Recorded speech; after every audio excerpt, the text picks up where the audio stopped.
What acoustic should you buy next? Ooh. What acoustic Should you buy next?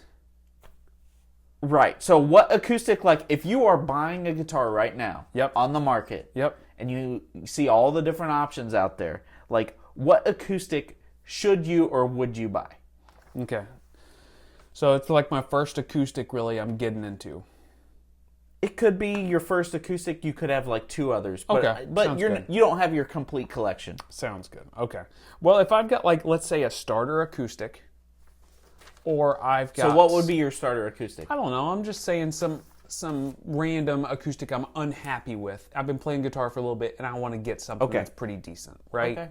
So if I'm doing something like that, I would probably go into, you know what, So I would look into, if I was going to be straight acoustic player and not acoustic electric, I would look into the Martin M series.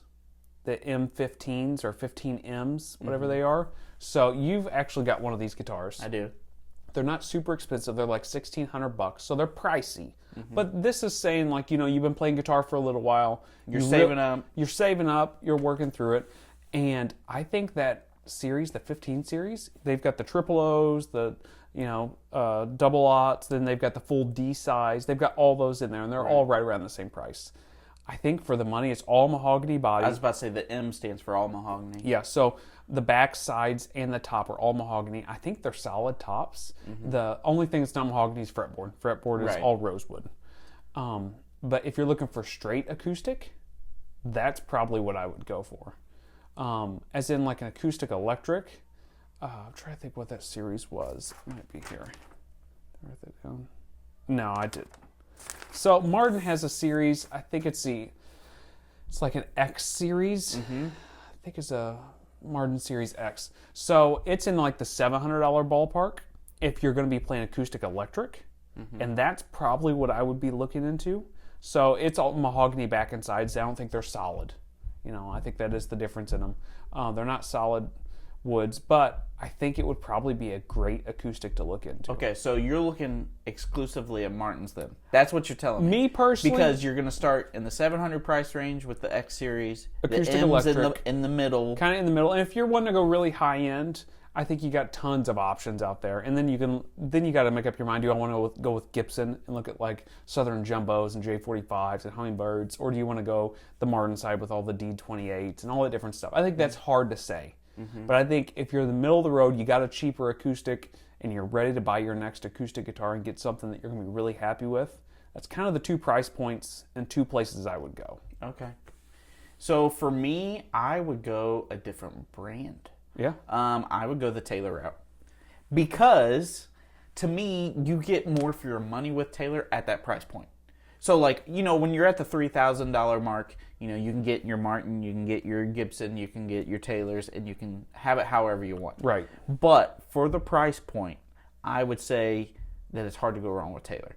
Because, shameless plug, I play a GS Mini, and I've got the Koa Plus, and I bought it for a lot cheaper than it's retailing for right now. But as far as you can find them used out there for around $800, $900 pretty frequently. And, that has electronics built in it. Yep. The Koa Plus does. You could get a standard Koa, and it has like the ESB system in it. Okay. And it's still the Koa E or something like that has the standard. It has a tuner built in there. Yeah, and it's stuff got like the that. little box and stuff. Now they do make just a standard GS Mini mahogany that is just the guitar. Bare bones. Yeah, bare bones, and that's a great little guitar. And that's cheaper too, right? It's a little cheaper. Yeah. What I'm trying to say is these GS Minis are great for like singer-songwriter type. Yeah. Like if you're just wanting a singer-songwriter, it's just you singing in like a coffee shop. To me, it's hard to go wrong with kind of that ballpark. Yeah. So. Yeah, I guess, yeah. The Martin side of that would be looking into like the Shawn Mendes version. Right. Or like the small little bodied or those little Martins they've got. They've got the, or like the Ed Sheeran stuff. Type of thing. Yeah.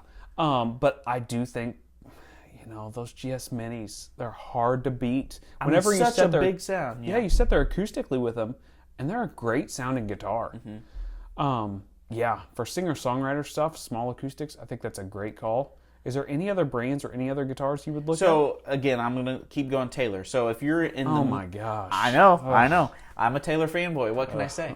But I would say if you're looking in that kind of, if you're looking between $1,000 and $2,000. Yeah. So you're starting to play out That's where more. I think Taylor has lost it. I think you're wrong. Because have you seen their 214 Deluxe? It's got a cutout. Mm-hmm. Okay. It's beautiful guitar. Right. I mean, it's got a sunburst on it. Yep. It's got great electronics. I think it's the ES2 system. Beautiful guitar. And I tell you what, it is like, it's got some lows to it. It's got some highs to it. It's not too like bright and brittle. Like you think of a cutaway guitar. Yeah. Especially an acoustic. A lot of times. You seem to think that. Thin. But it's not that way. So I've played one. They're super nice. They're around that $1,400 kind of price point. Yeah. And I wouldn't even kind of be interested in that I $1,400. would. I think it would be awesome. Yeah. I don't know. Whenever I think of Taylor stuff, I think their low end is really good. Mm-hmm. And I think everything else, mid-range, and honestly, their high-end stuff. No. I've played like... You're going to make a lot of people mad out there. I know I am, but I'm just being honest. I mean, you want me to lie about it? But, I mean, I'm just being honest. As it goes up from their mid-price to higher stuff, I'm not saying it's not good. It's good. But for me personally, when I think of acoustic guitars and what I'm looking for in an acoustic guitar, because let's be honest, it's all personal preference, right? It is. So if you're really into Taylors or you're really into Ibanez or Yamaha or whatever, it's cool, whatever it is. Mm-hmm. But for me, whenever I get into that mid-range price, like $1,500 and up, and then high-end stuff, which I would call $3,000 and up, I think that there's a lot of brands for me, Gibson, Martin, there's a lot of brands that just seem to, for me, play and sound more like what I'm looking for. Okay, I think here's what we need to clarify because, all right, when I'm looking in that $1,500 price point, around the ballpark, okay, it's obviously not going to get you a D28. No, it is not. It's not going to get you a J45. It'll get you one of those 15Ms. It will get you a 15M that doesn't have electronics, and if you're playing out, you're right. You're going to need to get a pickup put in there and stuff like that. Yeah, you can. And it won't sound as good plugged up. That's just the truth. Oh, it's no. Not with like one of those kind of throw in the guitar under and the hope for the saddle best. pickups. So here's what I'm trying to say is that, if you get a $1,500 Martin, and let's say it's one with electronics.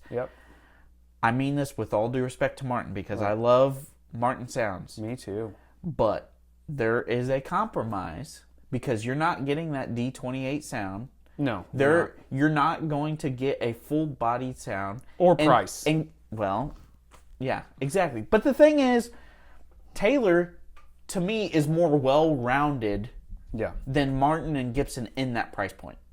Like, when you hear the sound of the guitar, to me, the harmonics that you have involved, everything from, the lows and the highs that ring out, to me, Taylor does it better $2,000 and under. Huh. When you go above $2,000, I would say everything's pretty much equal. But $2,000 and under, to me, Taylor wins the market. Yeah. So we don't see eye to eye on that. That's fine. And it is what it is. I'm sure you have opinions out there too, and please let us know what you think. But I really do think Taylor wins. I think, well, going back to this, I think for a GS Mini, I think without question that size body guitar at that price range with all the features it has. Here's what I want you to know. I think it's impossible for them not to Have win. you played an L00? A Gibson L00? Absolutely. Yeah. Those things are crazy expensive. Yep. And I played one. And they're like $3,000, right? Yeah. And I don't know, it's $2,000 or $3,000. Yeah. But I've played one, and then I play a GS Mini, and I'm like, this thing is way better than a Gibson L00. Yeah, I think it's just a different thing. It is different, but it is way better. It's not even a competition. Seriously, it's not. It's there's so much more rich harmonics. Now, if you want like a blues box and be Robert Johnson, by all means, go for it. L00 is and you know what? It does have a sound. It's got a vibe and a sound. I would never, for my upgrade acoustic or my main acoustic, ever pick an L00. Ever. I guess here's what I'm getting at. If you're playing covers, that L00 isn't going to cut it. Right. Yeah. A GS Mini could. A GS Mini definitely could cut it. I think there's a lot of, I think maybe we're just looking at a couple different things. You know, when I'm thinking about that Martin 15M, I'm thinking about the guy that's sitting around maybe in a bluegrass jam, picking and playing, and not having to worry about plugging in. I would not suggest that for somebody who's got to plug in and play a lot. Right. Honestly, a guy that's out there touring a bunch and dragging his guitar all over the place and is mainly playing plugged in, I probably would tell the guy to look into some Taylor stuff because they are rock solid. I guess, yeah, that's fair. So I think we're looking at two different things. You've probably looked at more like the jam, like bluegrass, like jam type of scenarios. Either that, where a lot of times it's a mic in front. Like if you're going to play a big place, a lot of times there's one mic in the middle, and you just move in closer or further away to get your sound projected more, or there's no mic whatsoever. Right, and I think there has to be something said as well if you're trying to get into a nicer acoustic and you're playing by a campfire. Yeah. Because, we've had those situations where, you don't want to take a real nice guitar out because it's going to kind of get that smoke in there. Yep. You're going to get some drunk bumping into you, you're knocking it over. Right. Yeah. So I think there is something to be said. And for that, I would look at the D15N. Yeah. But, if you're actually playing out and you're gigging, I would say Taylor. Yeah, especially plugged in. I think Taylor makes a lot of sense. It's that further up range we struggle with. We disagree, and that's fine. Yeah. So anyway, I'd love to hear you guys' opinions, see what you guys think about these subjects. Comment down below with anything you want to throw at us, and we'll see you guys next time. See ya.